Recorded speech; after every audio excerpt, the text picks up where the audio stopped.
ChatGPT Plus is free for college students through May. Here's the thing. You've got a lot to do between now and then. Studying for finals, writing papers, trying to keep your life on track. And ChatGPT can help with all of it. It can quiz you for your econ exam, make a study guide from your French notes, plan out your meals and study breaks. It can get really specific on how you like to learn. It can even help you come up with ways to stop procrastinating. So from now until summer break, take advantage of all the ways ChatGPT can make your life easier. Restrictions apply.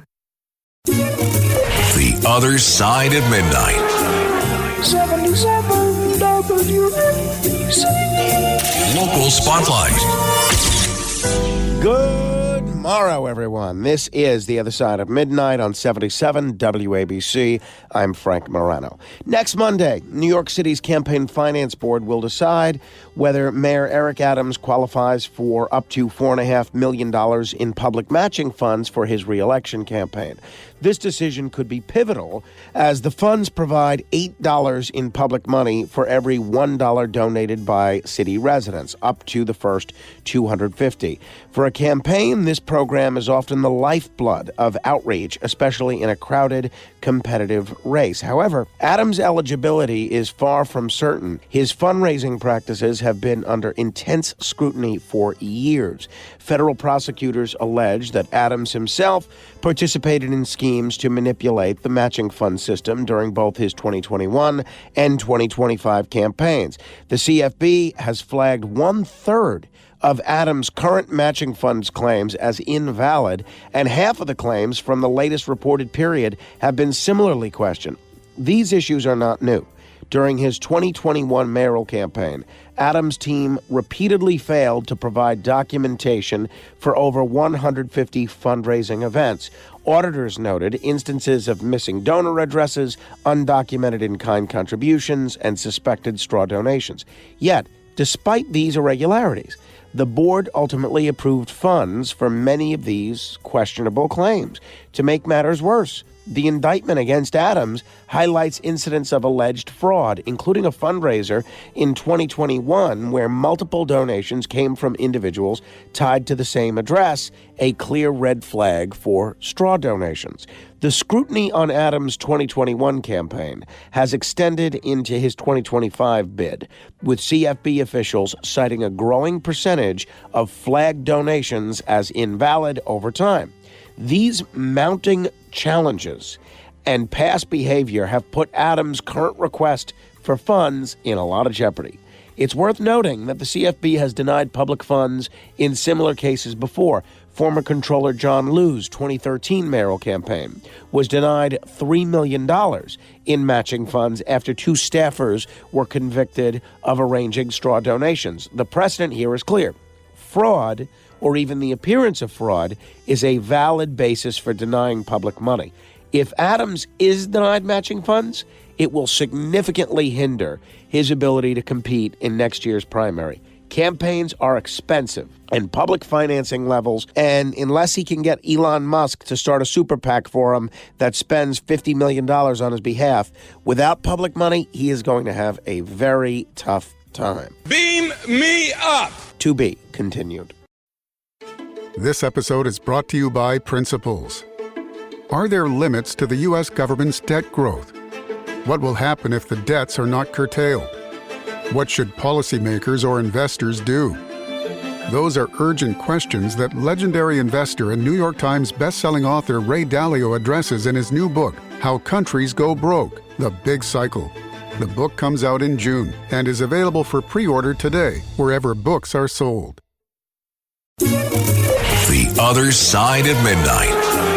77 WABC. Local Spotlight. Good morrow, everybody. This is The Other Side of Midnight on 77 WABC. I'm Frank Morano. New York City has scored a major victory, and at the heart of it stands Staten Island's own Representative Nicole Malliotakis. As the city's lone Republican voice in Congress, Malliotakis has taken on a formidable task, leading the charge against New York City's poorly managed migrant shelter system. Her efforts, marked by protests, court cases, and congressional hearings have resulted in real, tangible change, and it's worth taking a moment to acknowledge her leadership. This week, the city announced that the controversial Floyd Bennett Field shelter would close its doors. The decision is a turning point, not only for the residents of Brooklyn and Staten Island, but for New Yorkers everywhere who have felt the strain of the city's migrant crisis. The closure comes at a time when the city's shelter population of migrants has dropped from a January peak of 70,000 to about 55,000, a sign that the influx is slowing and that solutions are finally being implemented. Congresswoman Malliotakis credits this victory to the recent re-election of President Trump and the clear mandate sent by voters demanding an end to chaos and a return to putting American citizens first. Whether you agree with her reasoning or not, it's impossible to ignore the role she's played in amplifying the frustrations of everyday New Yorkers who've shouldered the burdens of a failed system. Her tireless advocacy helped bring the migrant crisis to national attention, forcing local and federal officials to act. Now, obviously, everybody knows that Nicole and I are old friends going back more than 2 decades, so am I viewing this through the prism of our friendship? I think so, but I would still be giving her a pat on the back even if she was a total stranger. The Floyd Bennett Field shelter was a flashpoint in the larger debate over how the city should handle migrants. Malliotakis raised critical questions. How long can this continue? Even for those who believe in providing temporary shelter, when does compassion collide with practical limitations? These aren't easy questions, but they're ones our leaders must grapple with, and Malliotakis ensured they did. To her credit, Malliotakis has maintained a firm but respectful tone throughout this battle. She hasn't demonized migrants, but instead focused on the mismanagement of city and federal policies. She's fought for the people of Staten Island and Brooklyn who have seen their communities disrupted and their resources stretched to the breaking point. This victory in closing the Floyd Bennett Field shelter is a testament to her commitment. Mayor Adams, for his part, has pointed to declining numbers of migrants in municipal shelters as a key factor in the closures. So let's applaud Nicole Malliotakis for her courage and her resolve. It's a step towards restoring balance and accountability in New York City. Beam me up! To be continued. That moment when you realize your skincare is actually working. That's Rodan & Fields, the #1 female dermatologist-founded skincare brand in the U.S. Designed by 2 dermatologists who don't just know women's skin, they know how to formulate for it. Rodan & Fields, love what you see. Tap the banner or visit rodanandfields.com/Spotify to get your exclusive welcome offer. The Other Side of Midnight. 77 WABC. Local Spotlight. By the way, I was informed that our 1 a.m. local spotlight did not air, so I'm sorry about that. Apparently there was a technical issue because there was a situation that Dominic Carter was dealing with, and the guys were trying to deal with that, so my 1 a.m. spotlight did not get delivered to you. Here is what I would have said. It's official. L B Spumoni Gardens has officially opened its long-anticipated DUMBO location at 46 Old Fulton Street. For pizza lovers, this marks a monumental moment in Brooklyn's ever-evolving food scene. L&B's legendary Sicilian square slices and its namesake Spumoni have been beloved in South Brooklyn since the Barbati family first opened the pizzeria in 1939. Now, nearly 5 years after the initial announcement and countless delays, including staircase construction woes, DUMBO can finally savor one of New York's most iconic pizza institutions.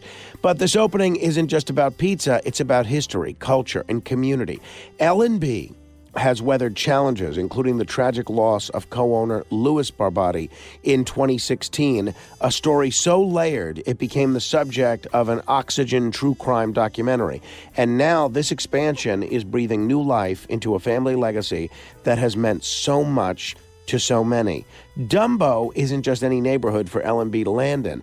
It's the heart of Brooklyn's Pizza District. Just steps away, you'll find Grimaldi's, a New York institution in its own right, and Giuliana's, helmed by Patsy Grimaldi himself, the original founder of Grimaldi. So isn't that interesting? You've got Grimaldi's, and then you got another joint, Juliana, that is owned by Grimaldi, who does not have anything to do with Grimaldi's. It's wonderful. I love it. Only in New York, as Cindy Adams says.